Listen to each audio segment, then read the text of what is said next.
सुंदर और जंगल में कई बहुत तेज बारिश पड़ रही थी। सभी पक्षी अपने अपने घरों में कैद थे।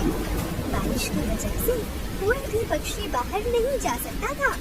उसी जंगल में मोंटू नाम का एक चूहा अपने बेटे पिंटू के साथ रहता था। तेज बारिश की वजह से मोंटू के घर में खाना खत्म हो गया था। बेटा पिंटू, हमारे पास आज तक चले उतना ही खाना बचा हुआ है। अरे पिताजी, आज अनाज खत्म हो जाएगा तो हम लोग कल क्या खाएंगे? हमारा क्या होगा? टेंशन मत लो बेटा, मैं कुछ न कुछ जुगाड़ कर ही लूंगा। ऐसा बोलकर दोनों बाप बेटे बचा हुआ अनाज खाने लगते हैं और थोड़ी देर के बाद आराम से सो जाते हैं।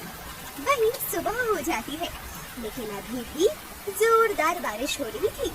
मोंटू आज सुबह जल्दी जाग जाता है और सोचने लगता है, अरे बारिश तो आज रुकेगी ही नहीं लगता है। मुझे अनाज ढूंढने ऐसे में ही बाहर जाना होगा। पिंटू सो रहा है, वो जाग जाए उससे पहले मुझे अनाज ढूंढ के वापस आना पड़ेगा। ऐसा सोचकर मोंटू अनाज ढूंढने घर से बाहर आ जाता है और जंगल की ओर जाने लगता है। खाना ढूंढते ढूंढते वो जंगल में बहुत दूर तक आ जाता है, लेकिन फिर भी बारिश की वजह से उसे कुछ नहीं मिलता है। वहीं दूसरी ओर रानू अपने बच्चों के साथ बैठी हुई थी। माँ, ये बारिश कब तक रुकेगी? हमें बाहर खेलने भी तो जाना है। अरे नहीं नहीं बेटा, अभी तो सोचना भी मत। बाहर बहुत तेज बारिश हो रही है। थोड़े दिनों में ये बारिश रुक जाएगी, फिर तुम आराम से बाहर खेलना, समझे? ऐसा बोल के रानू बाहर देखने आ जाती है। जैसे ही वो बाहर आती है तो देखती है कि एक चूहा बाहर घूम रहा होता है और ऐसा देखकर वो उस चूहे के पास आकर पूछती है, अरे तुम इतनी तेज बारिश में इधर क्या कर रहे हो? अरे मेरे पास अनाज खत्म हो गया है ना। मेरा बेटा और मैं भूख से बेहाल हैं, तो मुझे अनाज ढूंढ के जल्दी से घर वापस जाना होगा। वो घर पर अकेला है ना, इसलिए। ऐसा सुनकर रानू को उस चूहे पर दया आ जाती है। अच्छा, अगर ऐसी बात है तो मैंने ना पहले से ही बारिश के लिए अनाज इकट्ठा करके रखा था। रुको, मैं तुम्हें थोड़े दिन के लिए अनाज दे सकती हूँ। क्या? लेकिन मेरे पास तो तुम्हें देने के लिए कुछ भी नहीं है। मुझे कुछ चाहिए भी नहीं, मैं तो बस तुम्हारी मदद कर रही हूँ। ऐसा बोलकर रानू जल्दी से घर के अंदर आ जाती है और अनाज लेकर वापस मोंटू के पास आ जाती है। ऐसा देखकर मोंटू बहुत खुश हो जाता है। अरे तुम तो कितनी अच्छी हो, तुम्हारा बहुत बहुत धन्यवाद। मैं तुम्हारा ये एहसान कभी नहीं भूलूंगा। अरे इसमें एहसान कैसा? ये तो मेरा फर्ज था। इसके बाद मोंटू अनाज लेकर जल्दी से अपने घर की ओर निकल जाता है। वहीं रानू भी अपने घर की ओर आ जाती है। ऐसे ही 2-3 दिन बीत जाते हैं। बारिश भी रुक जाती है और फिर से जंगल में सभी पशु पक्षी अपने अपने काम में लग जाते हैं। एक दिन की बात है, सभी पक्षी खाना ढूंढते ढूंढते जंगल में बहुत दूर तक आ गए थे। इतने में जब वो अनाज खा रहे थे कि कालू कौवे को कुछ दिखाई पड़ता है। अरे देखो देखो दोस्तों, अरे लग रहा है ये शिकारी पंछी इधर ही आ रहे हैं। भागो!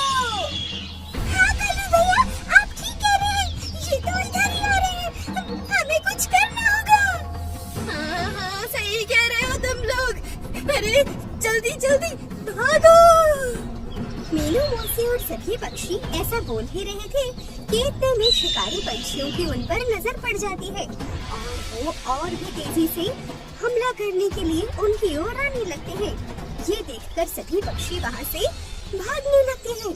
भागते भागते जंगल में वो बहुत दूर तक आ जाते हैं।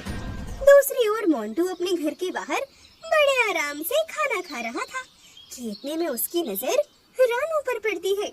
रानू बड़ी जल्दी में जंगल की ओर जा रही थी कि इतने में मोंटू जोर से चिल्लाने लगता है। अरे रानू, ओ रानू, अरे किधर जा रही हो तुम? अपने दोस्तों के साथ? रानू आवाज सुन के आसपास देखने लगती है और तभी वो नीचे देखती है तो उसे मोंटू दिखाई पड़ता है। रानू और सभी पक्षी मोंटू के पास आते हैं। अरे क्या बताएं मोंटू भैया, हमारे पीछे शिकारी पंछी पड़ गए हैं। हम सभी लोग अपनी जान बचाकर यहाँ से भाग रहे हैं। तुम भी यहाँ से हटो और जल्दी अपने बिल में जाओ। अरे बस इतनी सी बात। सुनो, तुम लोग जल्दी से मेरे बिल में आ जाओ। मेरे पास तुम लोगों को बचाने के लिए एक युक्ति है। ऐसा बोलकर मोंटू सभी पक्षी को अपने घर में ले आता है। थोड़ी देर में ढूंढते ढूंढते वो दुष्ट शिकारी पंछी वहाँ पर आ जाते हैं। अरे यार, इतनी देर में ये सभी पंछी यहाँ से गायब कहाँ हो गए? अभी तो यहीं पे थे। हाँ यार, सही कह रहे हो तुम। यहाँ तो छुपने के लिए कोई जगह भी नहीं है। आखिर ये लोग गए तो गए कहाँ? ऐसा बोल के दोनों आसपास देखने लगते हैं। तभी चील की नजर एक घर पर पड़ती है। अरे वो देखो, वहाँ पर एक घर है। मुझे लगता है सभी लोग वहाँ छुपे होंगे। ठीक कह रहे हो तुम यार। चलो, तो देर किस बात की, अंदर जाके सबको बाहर खींच के लाते हैं। चलो। ऐसा बोलकर दोनों जबरदस्ती मोंटू के घर में घुस जाते हैं। जैसे ही अंदर जाते हैं तो देखते हैं कि मोंटू अंदर बैठा हुआ था। अबे चूहे, वो सभी पंछी कहाँ गए? जल्दी बता, वरना तेरी खैर नहीं। बोल। अरे मुझे क्या पता, यहाँ तो कोई नहीं आया। मैं तो यहाँ अकेला रहता हूँ। आप किन पंछियों की बात कर रहे हैं?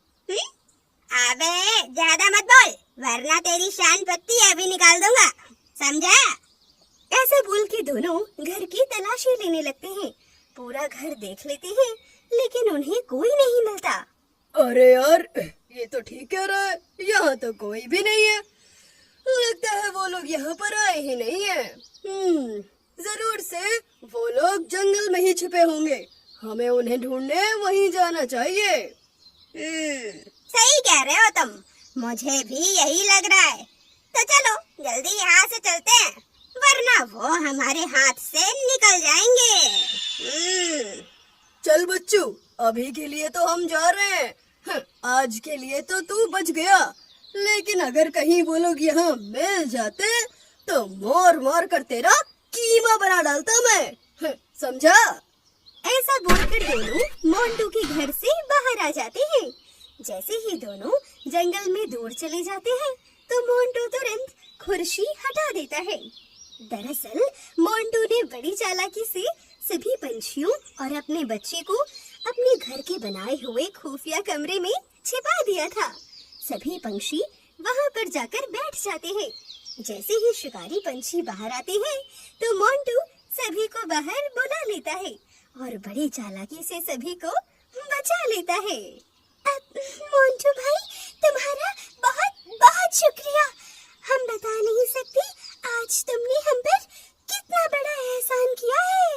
हम तुम्हारा ये एहसान वाकई कभी नहीं भूलेंगे। अरे कैसी बातें कर रही हो तुम? इसमें एहसान कैसा? मैंने कोई एहसान वहसान नहीं किया। मैंने तो बस तुम्हारी छोटी सी मदद की है, बस। इसके बाद सभी पंछी मोंटू का शुक्रिया अदा करने लगते हैं और धन्यवाद करके वापस अपने घर की ओर आने लगते हैं और इस तरह सुंदरपुर में खुशियाँ वापस से लौट आती हैं। तो दोस्तों, कैसी लगी आपको हमारी ये कहानी और मोंटू की चतुराई? अगर आपको ये कहानी अच्छी लगी हो तो इसे अपने दोस्तों के साथ शेयर जरूर करिएगा। इस वीडियो को लाइक कीजिएगा और आगे की कहानियों के लिए हमारे चैनल को सब्सक्राइब और बेल आइकन दबाना तो बिल्कुल मत भूलिएगा।